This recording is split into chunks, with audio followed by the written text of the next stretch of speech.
क्या कभी आपके साथ ऐसा हुआ है कि आपने गीता का कोई श्लोक, रामायण की कोई चौपाई या किसी पवित्र ग्रंथ की कोई आयत सालों पहले पढ़ी हो, तब उसका एक अलग अर्थ समझ आया था, लेकिन आज जब जीवन के एक अलग मोड़ पर आपने उसी श्लोक को दोबारा पढ़ा तो अचानक एक ऐसा नया अर्थ सामने आया जिसने आपके भीतर सब कुछ बदल कर रख दिया।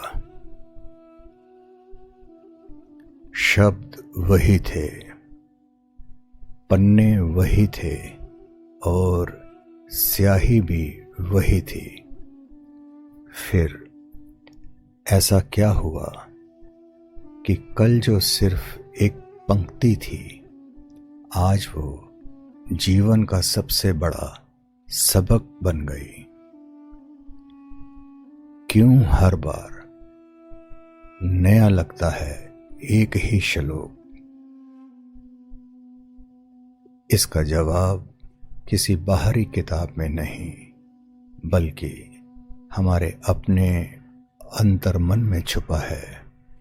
अध्यात्म और चेतना के विज्ञान में हमारी आत्मा की, हमारी समझ की 7 परतें होती हैं। 7 लेयर्स ऑफ कॉन्शियसनेस। जैसे जैसे हम जीवन के अनुभवों से गुजरते हैं, हमारी चेतना एक परत से दूसरी परत की ओर बढ़ती है और हर एक नई परत पर वही पुराना श्लोक एक बिल्कुल नए रंग में दिखाई देता है।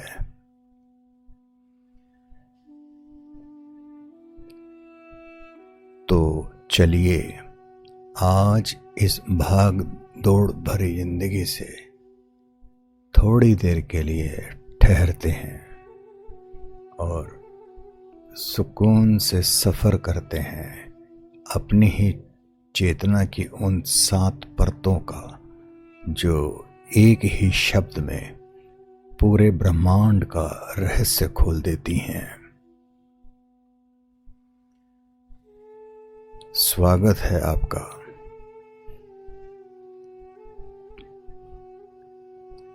चेतना के 7 स्तर, 7 लेयर्स ऑफ कॉन्शियसनेस, हर पवित्र ग्रंथ और हर गहन सत्य को समझने का सार्वभौमिक मार्ग। किसी एक पवित्र ग्रंथ तक सीमित नहीं, वरन हर महान ग्रंथ, हर आध्यात्मिक परंपरा और यहाँ तक कि जीवन के अनुभवों पर भी लागू किया जा सकता है ये 7 लेयर्स ऑफ कॉन्शियसनेस। चाहे आप भागवत गीता पढ़ें, बाइबल पढ़ें, धम्म पद पढ़ें, गुरु ग्रंथ साहिब पढ़ें या ताओ ते चिंग, अर्थ की ये परतें हर जगह दिखाई देती हैं। सत्य एक है, अभिव्यक्तियां अनेक हैं। जब हम पहली बार किसी श्लोक को पढ़ते हैं तो हम चेतना के सबसे शुरुआती स्तरों पर होते हैं, जिन्हें हम भौतिक और मानसिक स्तर कहते हैं। Physical and mental layer.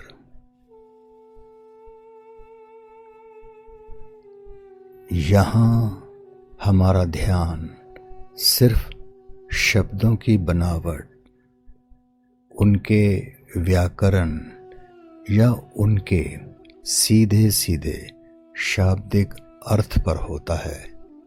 जैसे स्कूल में पढ़ी हुई कोई कविता हम उसे रट लेते हैं, उसका मतलब जान लेते हैं, लेकिन वे हमारे दिल के भीतर नहीं उतरती।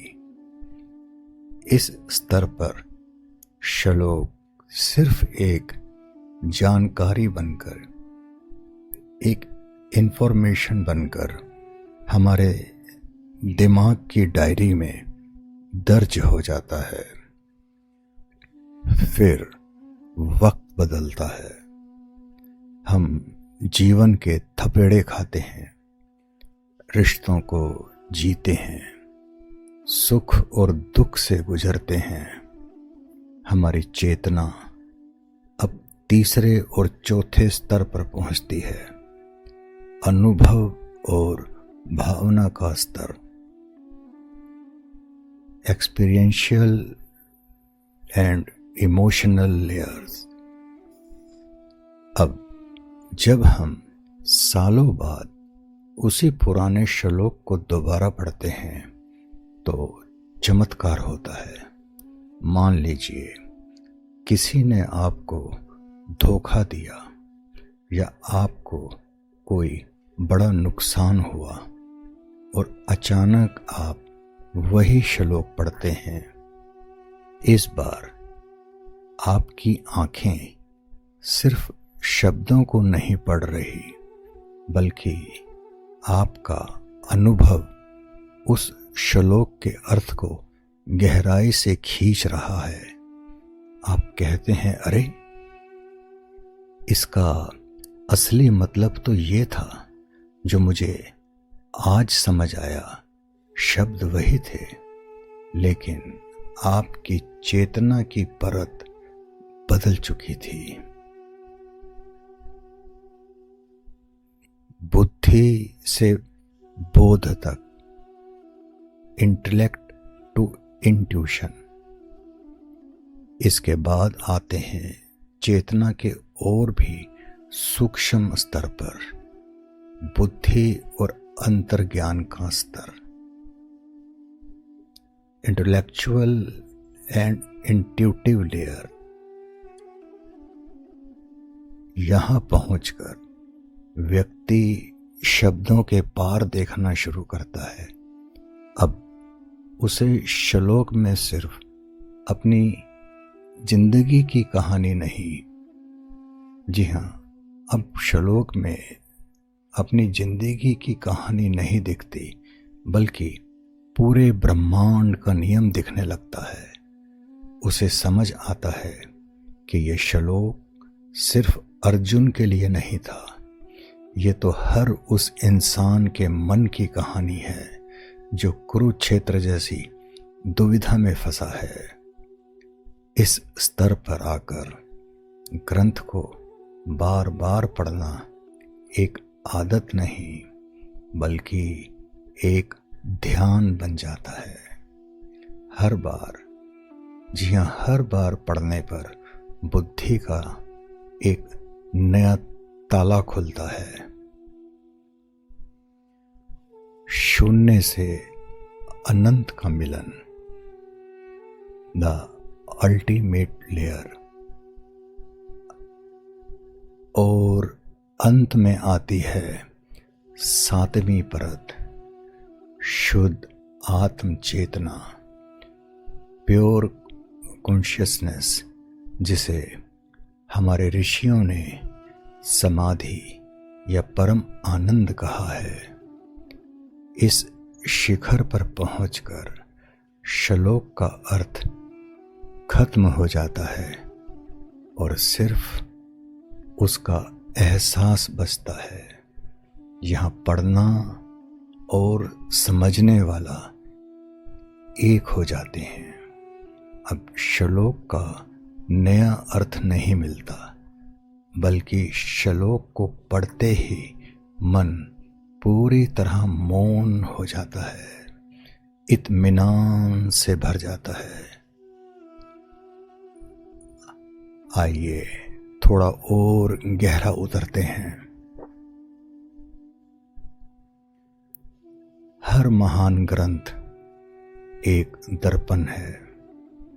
आप जितनी गहराई लेकर उसके पास जाते हैं, वे उतनी ही गहराई से स्वयं को आपके सामने प्रकट करता है। शब्द वही रहते हैं, अर्थ बदलते जाते हैं और अंततः पाठक स्वयं बदल जाता है। हर महान ग्रंथ, चाहे वे कुरान हो, भागवत गीता, बाइबल, गुरु ग्रंथ साहब या ताओ ते चिंग, केवल शब्दों का संग्रह नहीं होता, वे चेतना की सीढ़ी होता है।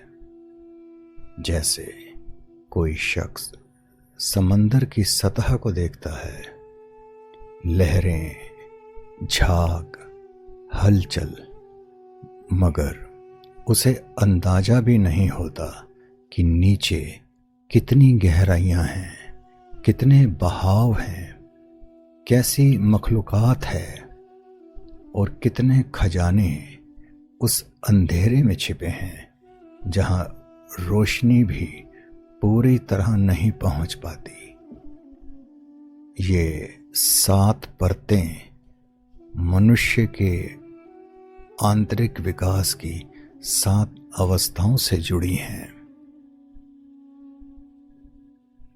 बच्चा पढ़ता है तो उसे कथाएं सुनाई देती हैं।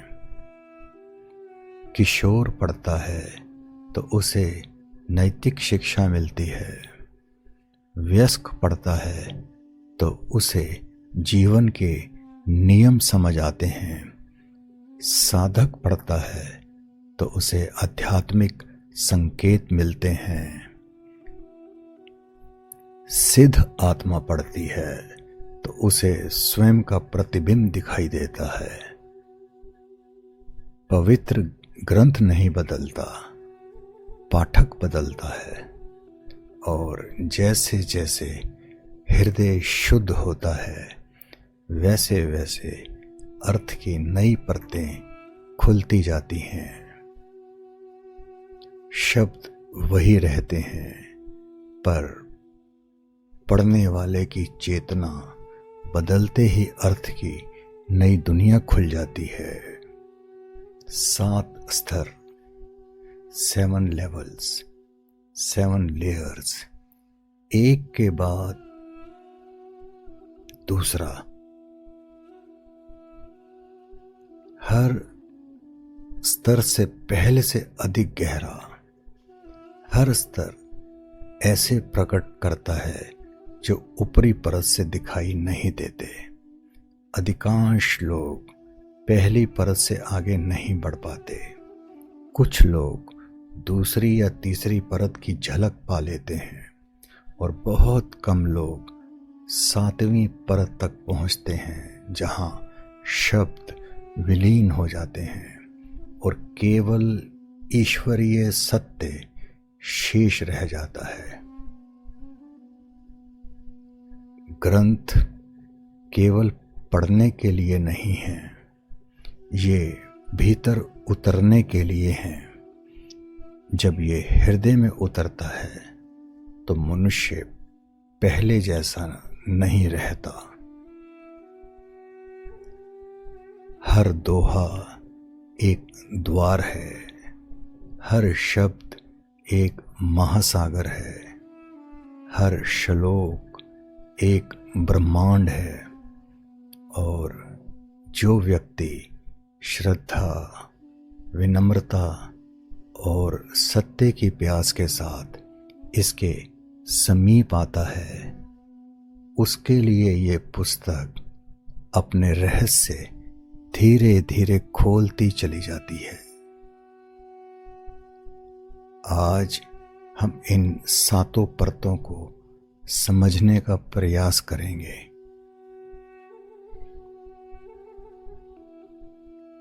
सात परतें ही क्यों? संख्या 7 सृष्टि के मूल ढांचे में समाई हुई है। 7 आकाश, 7 धरतियां, सप्ताह के 7 दिन, आत्म विकास की 7 अवस्थाएं और काबा की 7 परिक्रमा।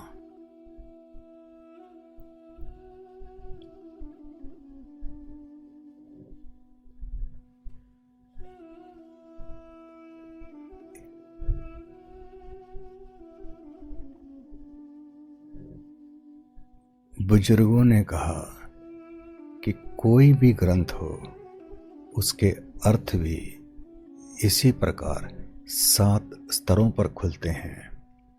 इसे एक वृक्ष की उपमा से समझाया। एक ही वृक्ष को विभिन्न दृष्टिकोणों से देखें।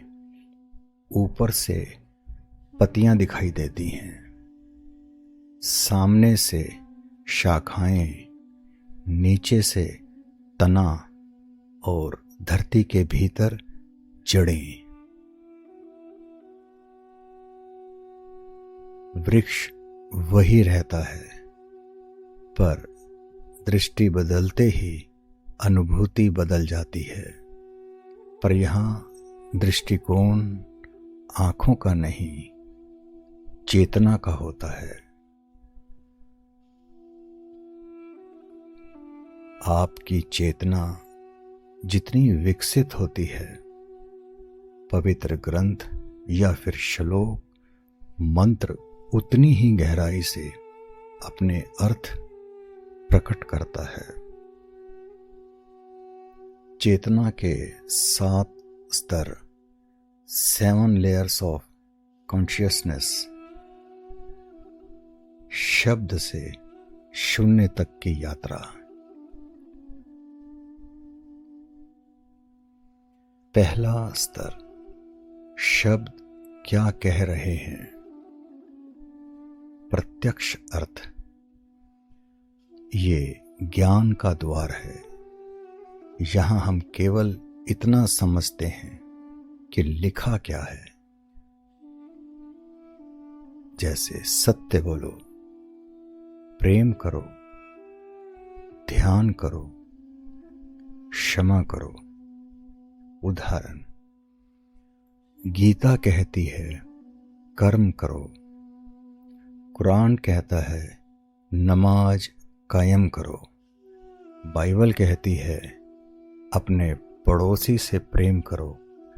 यानी ये वे जो लिखा हुआ है, अल्फाज सामने हैं, शब्द हमारे सामने हैं, तुम पढ़ते हो, मतलब साफ है, हुक्म स्पष्ट है, समझते हो कि क्या कहा गया है। दरवाजे पर पहली दस्तक यही होती है, मानो किसी घर का मुख्य द्वार है। अंदर क्या है ये अभी नहीं दिखता, सफर यहीं से शुरू होता है। दूसरा स्तर, ये क्यों कहा गया और इसे कैसे समझें। शब्दों का संदर्भ, पृष्ठभूमि और विस्तृत अर्थ।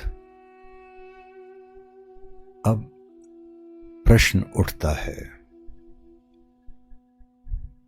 ये शिक्षा किन हालात में दी गई, उस वक्त परिस्थितियां क्या थी, इनका उद्देश्य क्या है और इन्हें जीवन में कैसे उतारा जाए।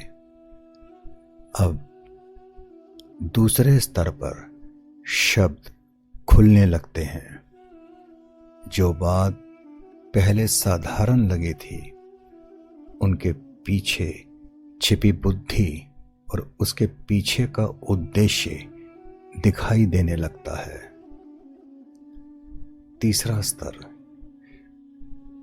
ये बाहर नहीं, भीतर क्या कह रहा है, आंतरिक अर्थ। बाहरी संदेश के पीछे छिपी आध्यात्मिक शिक्षा। अब पाठ केवल निर्देश नहीं रहता, वे आत्मदर्शन का दर्पण बन जाता है। जैसे युद्ध करो। युद्ध करो का अर्थ बाहरी युद्ध नहीं, भीतर के भय और मोह से संघर्ष भी हो सकता है। उपवास करो। उपवास करो का अर्थ केवल भोजन का त्याग नहीं, गैर जरूरी इच्छाओं का संयम भी हो सकता है। अब महसूस होता है कि बात केवल दुनिया के बारे में नहीं, हमारे अपने दिल के बारे में है। हर आदेश आत्मा के लिए संदेश बन जाता है। चौथा स्तर। चौथे स्तर पर शब्दों के पीछे की अनुभूति, यानी दिल को मिलने वाला इशारा, शब्दों से अधिक अनुभूति के रूप में प्राप्त संदेश। कभी कोई पंक्ति पढ़ते ही भीतर गहरी शांति उतरती है। कोई शब्द आंसू ला देता है, कोई वाक्य बिना तर्क के सत्य प्रतीत होता है। ये बौद्धिक समझ नहीं, हृदय की पहचान है। अब शब्द कम बोलते हैं और दिल ज्यादा समझता है। कोई पंक्ति अचानक भीतर उतर जाती है। पांचवा स्तर, निजी संदेश। ये अभी मुझसे क्या कह रहा है? सत्य मुझसे क्या कह रहा है? एक ही वाक्य अलग समय पर आपके लिए अलग अर्थ ले आता है। अब ग्रंथ सबके लिए समान पुस्तक नहीं रहता, ये व्यक्तिगत संवाद बन जाता है। एक ही पंक्ति आज सांत्वना देती है, कल वही पंक्ति चुनौती देती है, परसों वही दिशा दिखाती है। ग्रंथ बदलता नहीं, हमारी स्थिति बदलती है। अब ऐसा लगता है मानो किताब आपसे सीधे बात कर रही हो। जो प्रश्न दिल में था, उत्तर उसी पन्ने पर मिल जाता है। छठा स्तर, हकीकत। जब सत्य अनुभव बन जाता है, प्रत्यक्ष अनुभूति, सत्य का अनुभव। इस स्तर पर पड़ा हुआ जीवन बन जाता है। जी हाँ, यहां पड़ा हुआ जीवन बन जाता है। सब कुछ क्षणभंगुर है, केवल विचार नहीं रहता, ये प्रत्यक्ष अनुभूति बन जाती है। प्रेम ही सत्य है, अब कथन नहीं, जी हुई वास्तविकता बन जाती है। ग्रंथ में कही गई बात जीवन में सच होकर दिखाई देने लगती है। अब सत्य पढ़ा नहीं जाता, जिया जाता है। जो बात कभी ज्ञान थी, अब अनुभव बन जाती है। सातवां स्तर, रहस्य। जहां शब्द समाप्त हो जाते हैं, ये अंतिम परत है। यहां अर्थ भी पीछे छूट जाता है। ना व्याख्या रहती है, ना विचार, केवल मौन, केवल हाजिरी, केवल मौजूदगी, केवल होना, अब शब्द भी पीछे छूट जाते हैं। केवल मौन रह जाता है और उसी मौन में वे सत्य प्रकट होता है जिसे शब्द छू तो सकते हैं, बांध नहीं सकते। जिस सत्य को शब्द व्यक्त करना चाहते थे, अब वही सत्य सीधे अनुभव में उपस्थित होता है। एक उदाहरण, यदि वाक्य हो कि प्रकाश हो,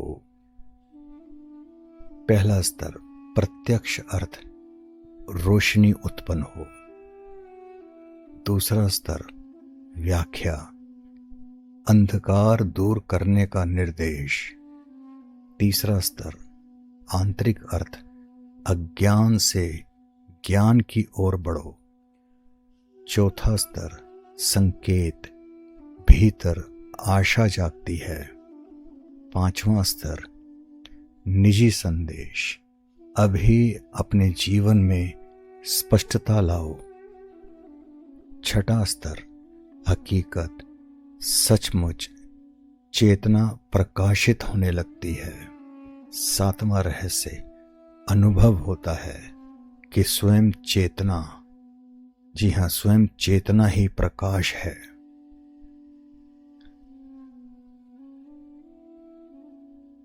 हर शास्त्र, हर प्रार्थना, हर जप, हर अनुभव और हर संबंध इन 7 परतों में समझा जा सकता है। पहले हम शब्द पढ़ते हैं, फिर अर्थ समझते हैं, फिर संकेत महसूस करते हैं, फिर स्वयं बदलने लगते हैं और अंततः वे सत्य बन जाते हैं जिसे हम खोज रहे थे। आरंभ में ग्रंथ आपके सामने होता है, अंत में आप स्वयं ग्रंथ बन जाते हैं। ज्ञान की यात्रा शब्दों को पढ़ने से शुरू होती है और स्वयं सत्य बन जाने पर पूरी होती है। ये सिद्धांत जीवन पर भी लागू होता है। केवल ग्रंथ ही नहीं, जीवन की घटनाएं भी इन 7 स्तरों पर समझी जा सकती हैं। उदाहरण, किसी कठिनाई को देखें। पहला स्तर क्या हुआ, दूसरा स्तर क्यों हुआ, तीसरा स्तर इससे क्या सीख है, चौथा स्तर ये भीतर क्या जगा रही है, पांचवा स्तर ये मुझे क्या कह रही है, छठा स्तर मैं इसे कैसे जी रहा हूं, सातवां स्तर इसके पीछे कौन सा गहरा रहस्य छिपा है। किताब वही रहती है, पर हर बार उसे पढ़ने वाला थोड़ा बदल चुका होता है और शायद इसी कारण हर पाठ एक नई मुलाकात बन जाता है। पहले तुम किताब पढ़ते हो, फिर किताब तुम्हें पढ़ती है, फिर किताब और तुम अलग नहीं रहते। हर पवित्र वचन एक दरवाजा है। कुछ लोग चौखट देखकर लौट जाते हैं, कुछ भीतर तक पहुंचते हैं और कुछ ऐसे भी होते हैं जो उस घर में अपना ही चेहरा पहचान लेते हैं।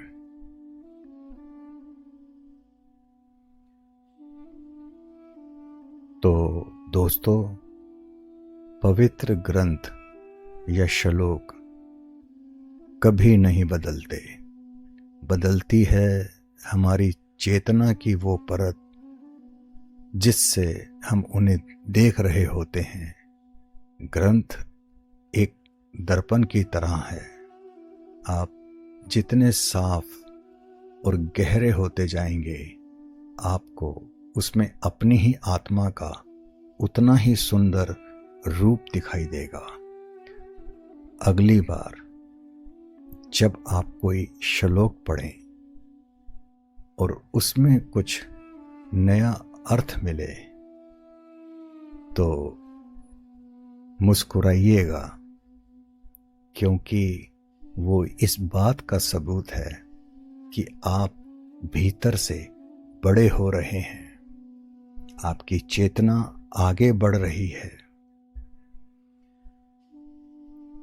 अगर इस विचार ने आपके मन को छुआ हो तो इत्मीनान से इस पर विचार कीजिएगा। अपने विचार कमेंट्स में जरूर साझा करें। फिर मिलेंगे एक नई आंतरिक यात्रा पर निदा के साथ।